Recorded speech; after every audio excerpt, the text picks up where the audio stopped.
Hi everybody, Gobbo Slayer here, and I'm going to be bringing you a battle breakdown of a match featuring myself leading the Vampire Coast and Lamos Moon, aka Bilbo Baggins, leading Bretonia. Normally this is a very hard matchup for Bretonia, but my opponent is going to utilize the map very effectively, and it's going to show a great use of just tactics, and that's why I wanted to bring you guys this replay today. So, as the forces get into position, I'll go over the map slightly and talk about why it's going to be such a big factor here. This map is called Alpine Ridge Multiplayer, as some of you might know. Obviously, judging by the name, you have this big fat ridge in the middle. And not a lot of maps have this feature. Some do, but for the most part they're fairly flat, or the ones that have more extreme terrain don't get played a whole lot. And this is a case where I didn't prepare for this tactically or strategically with my army as much as I could have, whereas my opponent really went for a good strategy on this map. So, going over my army first, we're going to have 3 units of bombers, 4 units of deckhand mobs with cutlasses, 3 units of halberdiers, 2 units of handguns, and 2 units of handguns with the grape shot, or hand cannons as they're called.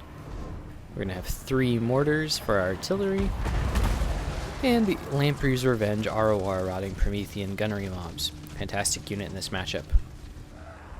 For our lord, we have Count Noctilus on the dreaded Necrofex Colossus. And the reason I bring him here is because the Necrofex Colossus with his cannon shoots incredibly hard against cavalry units, which Bretonia is known for bringing. And he has the, what is it called here? Race Storm, which is actually super good against cav units as well, along with paladins and other units of those types. Here's a good example of why the Necrofex is so good against cav units. He takes out 9 models with 1 volley. So, fantastic unit. He actually does get hit there with a trebuchet round, which is pretty funny in return. But I think my trade was a little bit better there.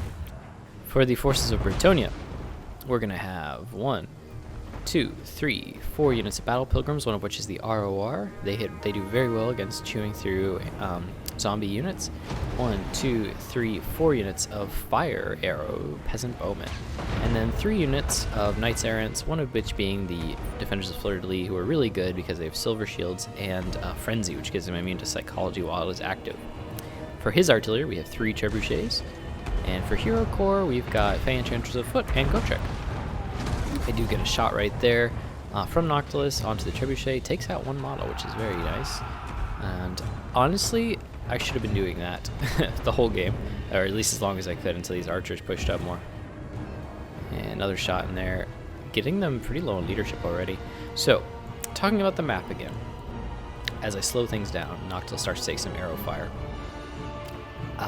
Because this ridge is here, it is going to totally obstruct my gunfire. And it's going to be pretty good for his archers. It will obstruct them a little bit, but for the most part it's fine. And it's also, his trebuchets are fine firing over this into all my units as they advance. So this gives me a conundrum, as I'm really afraid of his fire arrows in the late game because they can take down both Noctilus and do pretty well against the Lamprey's Revenge here, since the Lamprey's Revenge are weak to fire as a regenerating unit. And even though they have 120 armor, the Peasant Bowman volume of fire plus the fire damage will make a big effect in the end. Race Storm here going down on Gotrek, and I just want to bring this up real quick because you can see how much damage it did to the Holy Wardens, even though I was aiming for Gotrek. So actually, it's honestly probably better against tightly packed infantry and cav units than it is against heroes, unless you really need those heroes dead. Mortar fire continuing to go down. I use the Moon Dial here to get a long-range zombie summon on these Peasant Bowmen. Doing a little bit of damage, but I didn't get the best cast of it, so they didn't get surrounded, and they're just going to pull back. Probably peel off with these knights. The other reason that this ridge is problematic for me, in addition to cutting off my gun lines, is that it's going to make it very easy for him to get melee engagements without taking a lot of fire from the infantry and the cav. If he were to send the cav up here and get on these units, as long as he didn't get all the way around to the back, he could still charge from the front and do very well against all these units here. I am getting some decent bomb fire, but you can see over here, the ridge is making it pretty hard. And this is really the only engagement that's going well for me. This one here, bombs are doing okay, but considering that he's got the Fae here going to be draining these units down, and I still can't use my gunfire at all. So because I was so scared of these fire arrows into the late game and not respecting the trebuchets, I start to lose the artillery fight. This mortar here is down to 2 models. It's been crumbling for some time, and I try to keep it going within the heck, but it's still crumbling even while it's getting healed. And that's the power of the low leadership zombie units and the leadership debuff from the artillery. What I should have done is either moved my mortars up just a little bit so they were in range of the trebuchets. You can see they're just short of range now. Or if I'd moved them up about here, be a little closer, like there, it would put them in a bit of a dangerous position, but then they could fire freely into the trebuchets without the trebuchets being able to really fire in kind, because the trebuchets can't shoot into that steep of an arc. You can see I am able to get the bombs at this steep angle here and start to get, but you can see a lot of, the Noctilus isn't able to hit because of the hill, and the hill just, it's really screwing me up all game. I do think my opponent should have sent the knights in to get a couple charges on these units up in the hill, because I didn't have any anti-large there. But even so, his battle pilgrims still trade effectively, and the front line of my units has effectively been cleared out. Mortars continuing to go off, and they do very well against the peasant bowmen, as you can see. I'm routing them very easily and doing a ton of damage. But this mortar is almost completely gone, only 400 HP left, so it's still crumbling. And in fact, that was the second mortar. One mortar is already gone, so we're down to only 1 mortar left, which is not going to be able to take out these 3 trebuchets at this point. Even I've waited too long, and although I have done a lot of damage to the archers, the trebuchets might be able to clear off the rest of my infantry, along with the knights' harassment at this point. So I'm starting to pay the price for making that bad call with my artillery line earlier. Not to mention the fact that I'm going to have a lot less units to protect my gun line from the knight units that he has left. I do still have 1 unit of bombers here, and 1 unit of and a lot of halberds left. But he still has this 1 unit healthy, 3 units of healthy knights errant, the Fae, and the Holy Wardens here. Not to mention plenty of ammo left on these trebuchets. It's just happily shooting in there. And while the game is slow and I start to move into position, I'll talk a little bit more about the map here and why I don't like this map. So I do like the impact that terrain has in Total War. It forces interesting choices for the players. Do I go for this ridge or choke point to try to give myself a tactical advantage? Or do I stay on the low ground so that my range units can have, good fire? Things like that. But the problem is that there's no objectives in the Creative Assembly maps. There's no objective like in Shogun Total War maps where you got bonuses from capturing certain areas. There's no objective other than to try to kill your opponent. In multiplayer battles, the attacking rule is a little bit nebulous too, so you're not even necessarily forced to attack your opponent as if you can, kite around with a range unit, try to draw your opponents into the position you want. And that's the reason that I really don't like maps like this that feature a big terrain gimmick without some kind of objective. Just either you ignore the terrain and fight like over here where it's flat by forcing the engagement, whoever wants to force the engagement harder, or you go all in on the hill like my opponent has done here. So as the rest of the second part of this engagement is filling out now, gunnery mob is struggling to get shots in because of this hill here. I dodge a chalice of potions.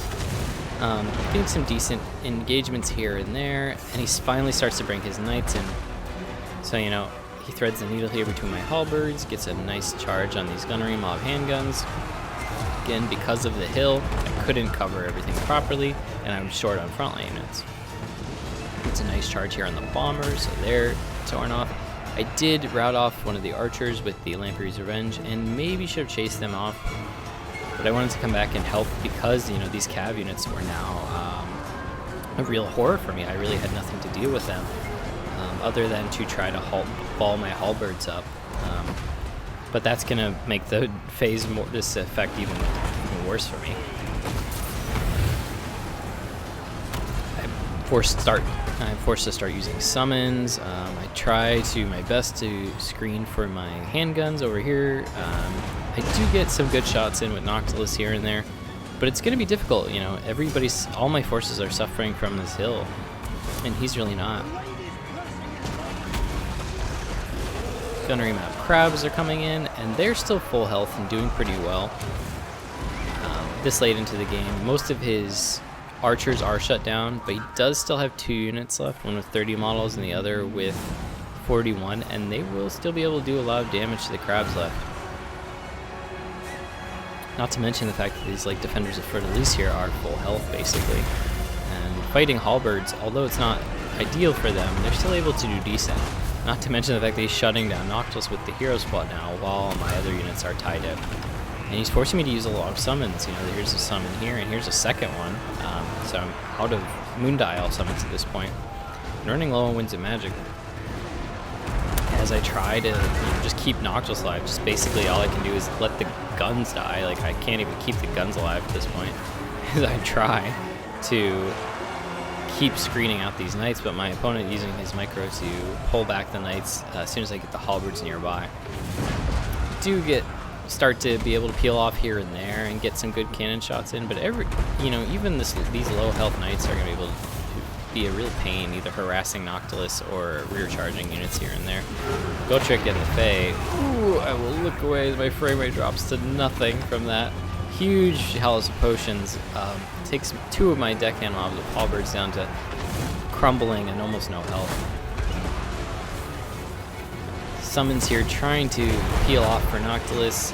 He is getting terror routes on the Knights Errants, which is helping him stay clear. I'm able to solidify this side for now, so I get a little bit of gunfire onto Gotrek here.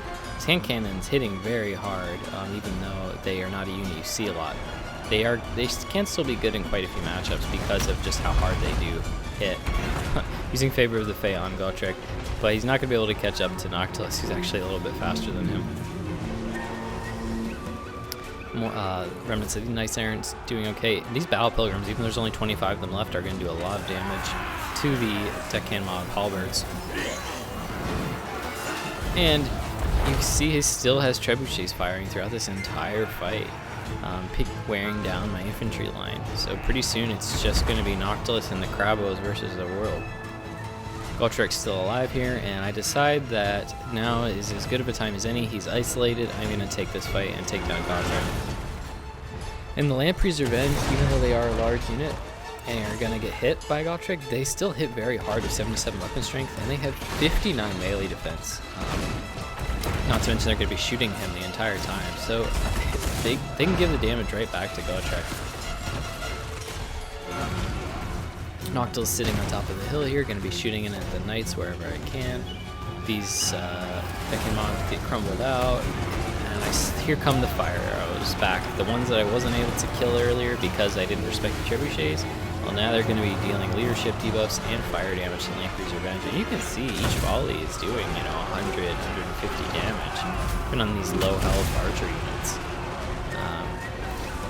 I do use my last summon here to buffer for the crabs, and Gotrek is really low, using Gotrek's Doom to keep himself active. I try to get a charge in here. I think I actually hit him with Noctilus. Let's see. No, miss him there, but he's still taking damage from the summons and the crabs. His proc went off, but he didn't actually get any healing from it, which is very unfortunate for my opponent. If Gotrek had gotten healing there, that could have turned the tide of battle for sure. Noctilus gets below his threshold and drops his load of deckhand mobs. And at this point left, all I have are these two these two summoned units basically, Noctilus and the crabs are now below half health, still 8 models of 9, but taking a ton of damage, and pretty soon they're going to start crumbling out, which is going to negate the effects of the regeneration. The longer the battle goes on, I might be able to get another invocation out from Noctilus, but it's not looking good. This, the battle having gone on 14 minutes already. These Knights Errants aren't quite going to be able to kill the crabs in of themselves, but they are able to inflict leadership penalties and charge damage on the crabs. Crabs now at 1000 HP, finally starting to lose models more now. They're crumbling now, and the fire damage is still going out. So the poor crabs taking such a beating, and that's why they're such a good pick here. But just goes to show you that I am paying the price earlier for my decisions, and not using my mortars as effectively as I should have been. Enchantress gets low, and since she's not immune to psychology, she is one of its terror outs, and that is the break here that I needed. As I push Noctilus through, the crabs are crumbling down to 100 HP. We try to get some damage in on the Fae, and since my crabs are gonna go down here momentarily, you can see that they're trying their best to stabilize, but crumbling down is faster than the regeneration. And I had given the order to chase the Fae before the crabs went down, so it was fine for me to keep chasing her off. The Bretonnian player Knights have shattered, so they are gone now. And what's left here isn't going to be able to fight Noctilus at all. It's just peasants with extremely low leadership, so there's no way they would be able to win. The Fae, however, might have been able to by giving herself like favor of the Fae and dropping another Earth Blood on herself. She has 42 melee defense, which is nothing to sneeze at. So it's possible here that with a bit of bad luck, she could actually take down Noctilus. So that's why it's so important to chase her off. I actually had a little bit of ammo left on Noctilus at this point, but I forgot to put him back on fire at will. So as soon as I do that, he starts shooting again. I'll fast forward as he keeps continuing to try to shoot the Fae, bugging out a little bit. Finally gets her, and that's going to lead the rest of the Bretonnian army to shatter. So super well played from my opponent, really taking advantage of the map terrain features and punishing me for not respecting it myself. I hope you guys enjoyed this battle breakdown, and I will see you guys in the next one.